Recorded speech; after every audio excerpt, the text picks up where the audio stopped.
pitong taong daan, lalo na sa mga veterans, kaway naman dyan.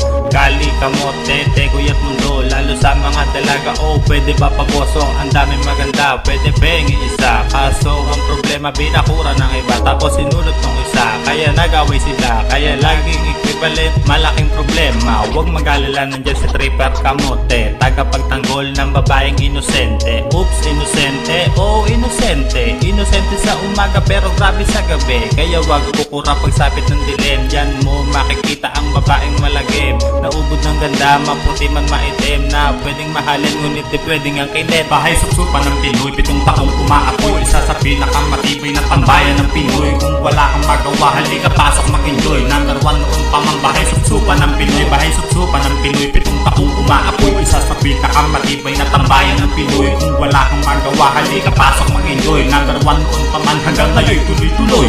Marami ng kwento, maraming imbento, marami ring nanggugulo na puro inggitero. Nak ng butas dito pa para sa may magmalaki, tinalo mo pa ang isang tanong, hirap umintindi. Karamihan sa ganyan yung tinatawag na bida, nagmahal na saktan sa huli na may loser. Di matanggap pagkatalo sa ibang room ng gulo, pinasok ang room namin, nagmukhang taka si Bobo. Okay, tapos na yan, ngunit aking babalikan ang isang balita na aking napakinggan. May nagmahal na saktan, biglang nagparebantis, pakimessage sa akin ang katotohanan. Ganyan talaga sa grupo pero bawal ang pikon, lalo't biniro ka na halos yung lalim na ng balon. Huwag kang magtaka kapag pangalan mo nang binanggit. Bahay supsupan ng Pinoy, wala kaming kasing lupet. Bahay supsupan ng Pinoy, pitong taong umaapoy, isa sa pinakamatibay na tambayan ng Pinoy. Kung wala kang magawa, halika pasok mag-enjoy. Number 1 noon pa mang bahay supsupan ng Pinoy. Bahay supsupan ng Pinoy, pitong taong umaapoy, isa sa pinakamatibay na tambayan ng Pinoy. Kung wala kang magawa, halika pasok mag-enjoy. Number 1 noon pa man hanggang ngayon, tuloy-tuloy. Ito ang huling birada at aking ititirada, na para bang nagmamaneho cambio rekta kinta. Mahirap nang habulin ng pitong taong tinayo, di kagaya ng iba, bigla-bigla na lang naglaho.